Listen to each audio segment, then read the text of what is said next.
Marcus stood in the kitchen of his new place on a Tuesday morning, making coffee in a machine that cost more than his first laptop, and felt absolutely nothing. Not gratitude, not pride, not satisfied, just the mechanical routine of grinding beans and waiting for the brew cycle, while checking his phone for work emails that could have waited another hour. The apartment was beautiful, floor-to-ceiling windows, hardwood floors, a kitchen island he'd imagined hosting friends around but mostly used as a place to set his keys. He'd signed the lease 18 months ago, right after his promotion to regional sales director. The rent was $2,090 a month. His old place had been $1,250. The difference felt manageable when he was celebrating a salary bump from $78,000 to $106,000. An $840 monthly increase for a place that actually felt like home, he told himself, for a neighborhood where he wouldn't feel embarrassed inviting colleagues over, for a building with a gym he could use instead of paying for a separate membership.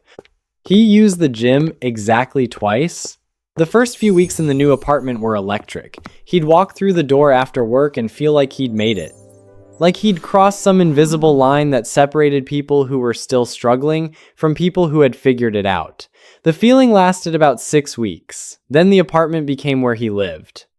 The windows became the view he walked past on his way to the bedroom. The kitchen island became the place he ate takeout alone because he was too tired to cook.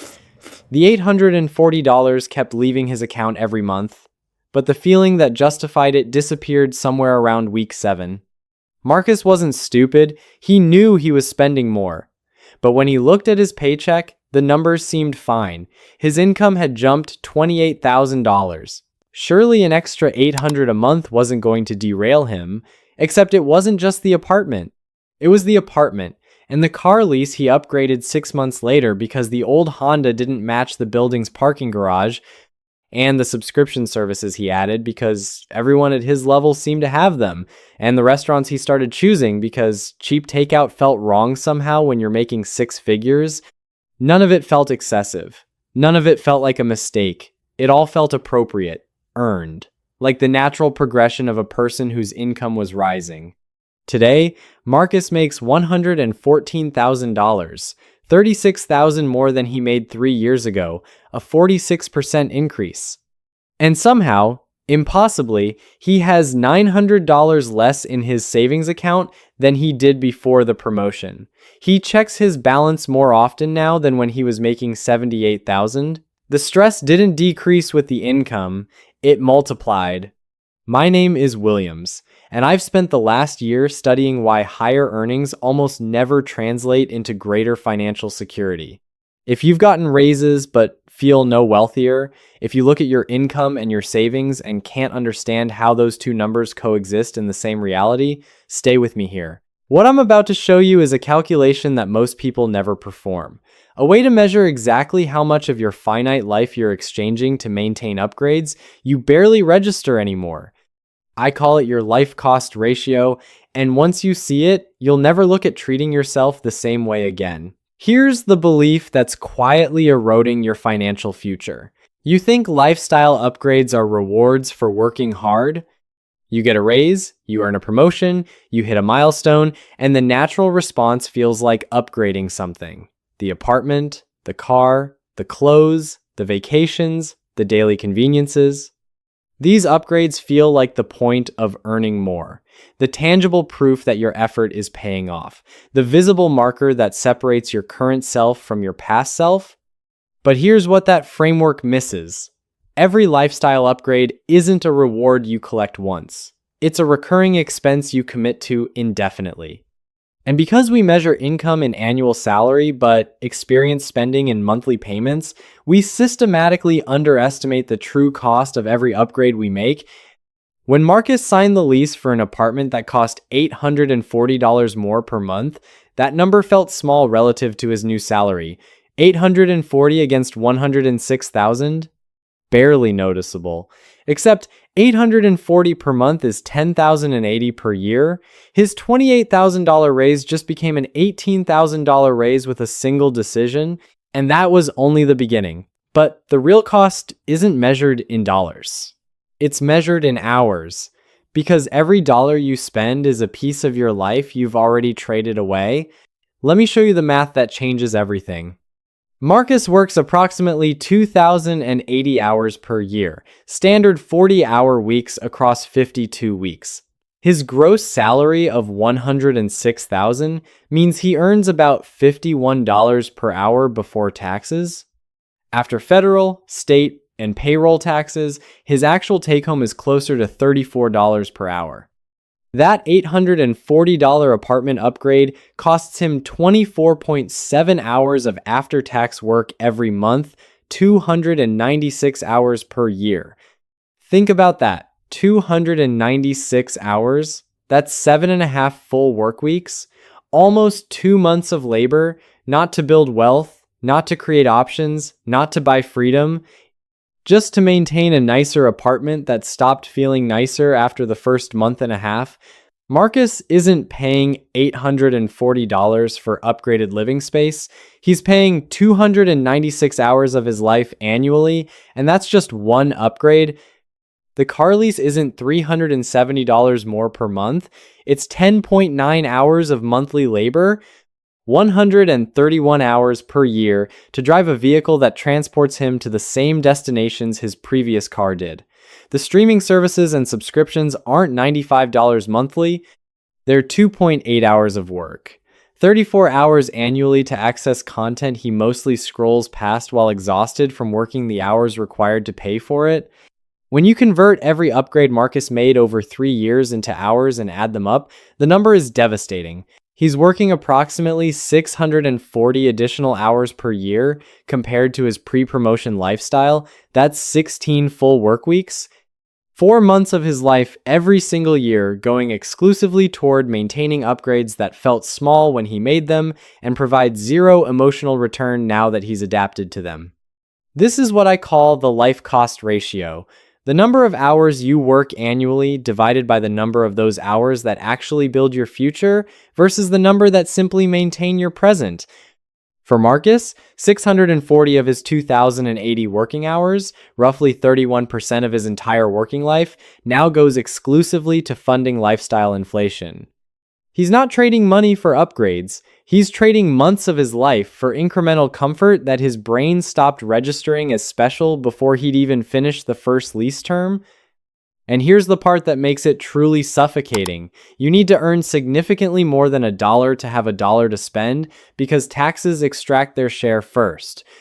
At Marcus's marginal tax rate, every dollar of lifestyle spending requires approximately $1.48 in gross earnings. That $840 in monthly apartment costs requires him to earn roughly $1,243 in pre-tax income. His total annual lifestyle inflation of approximately $19,000 in spending requires him to earn about $28,000 in gross income just to fund it after taxes. His entire raise.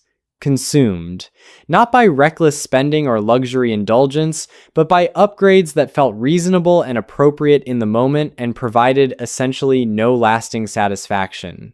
Let me show you what this does over a career, because the long-term numbers are genuinely disturbing. Take someone who starts working at 26, making $55,000. They live on a baseline lifestyle that costs $38,000 after taxes.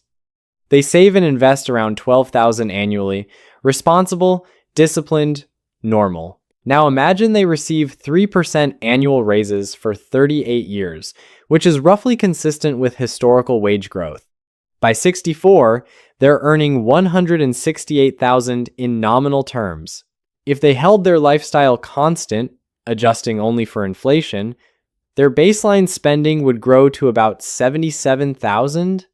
And they'd be saving close to $54,000 per year by the end of their career. Their total accumulated wealth from those 38 years of consistent investing, assuming 7% real returns, would be approximately $4.2 million. That's the path where lifestyle stays constant and income gains get redirected into wealth building. Now consider the alternative, the path most people actually take. Every time they get a raise, they upgrade their lifestyle by roughly 60% of the raise. the best apartment at $65,000, the nicer car at $82,000, the premium for everything as income climbs. By 64, their lifestyle spending has grown to $138,000 annually instead of $77,000. An extra $61,000 in annual lifestyle costs. Their savings rate barely increased despite their income tripling. Their accumulated wealth at 64 is approximately $1.1 million. The difference is $3.1 million. That's what lifestyle inflation costs over a career. Not a few nice dinners, not some comfortable upgrades. $3.1 million and the additional decade of work required to compensate for the wealth that was never built. Every hour of your life cost ratio that you commit in your 20s and 30s multiplies forward across decades of compounding. You will never recover from it. Marcus isn't just trading 640 hours this year. He's trading the compounded future value of every dollar those hours could have earned if they'd been redirected toward investments instead of apartment upgrades. The freedom never purchased. The options were never created. The years of his life he'll have to keep working because he spent his raises on maintaining a baseline that makes him no happier than his previous baseline did.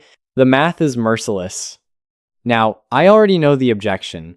Williams, you work hard so you can enjoy your life. What's the point of earning more if you can't live better? Why save everything for a future you might not even reach? I'm not suggesting you never upgrade anything. I'm not arguing that all spending on comfort is a waste. The question isn't whether to improve your lifestyle.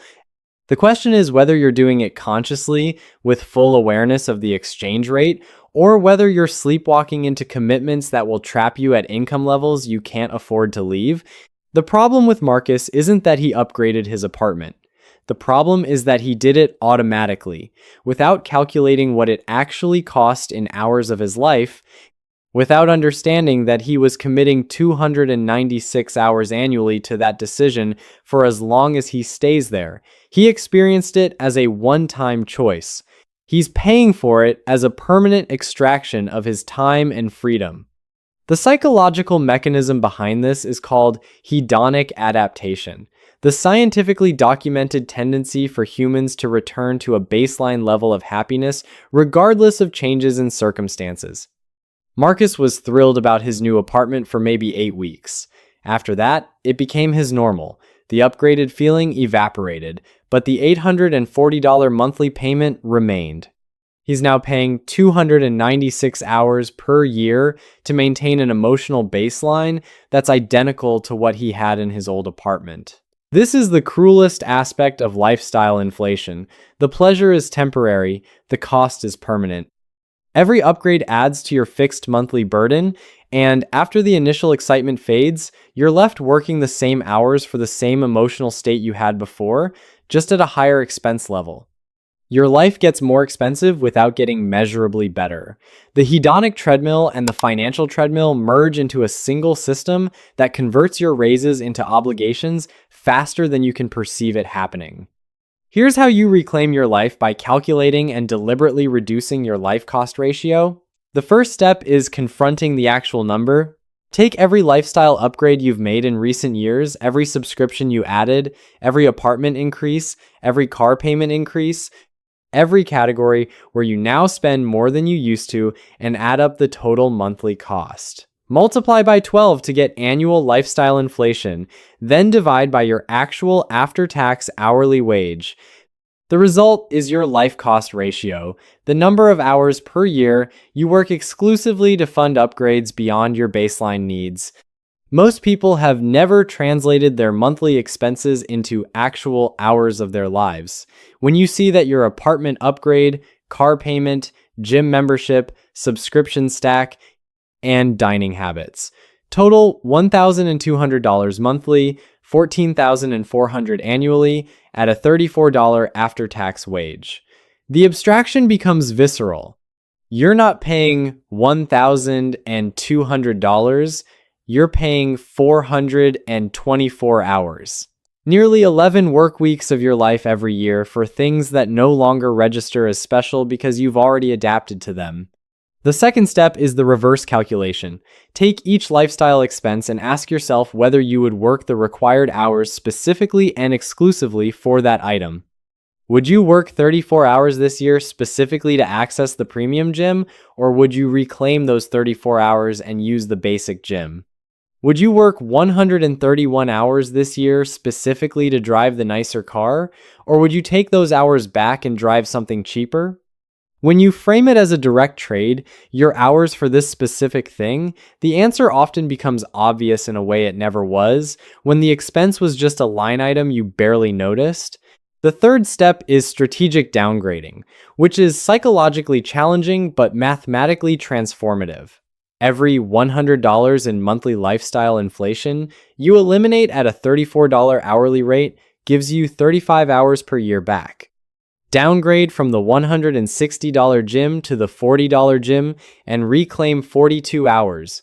Move to an apartment $400 less per month and reclaim 141 hours. Refinance or replace the car to save $250 monthly and reclaim 88 hours. These aren't trivial numbers.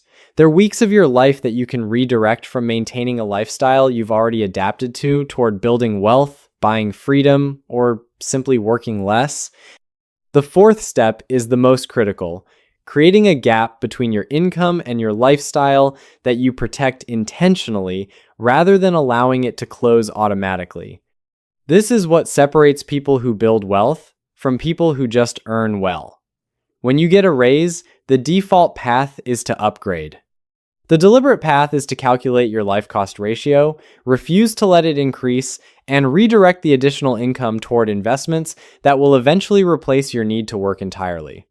If you get a $12,000 raise and hold your lifestyle constant, that $12,000 becomes approximately $7,800 after taxes. Invested at 8% for 22 years, that becomes roughly $41,000.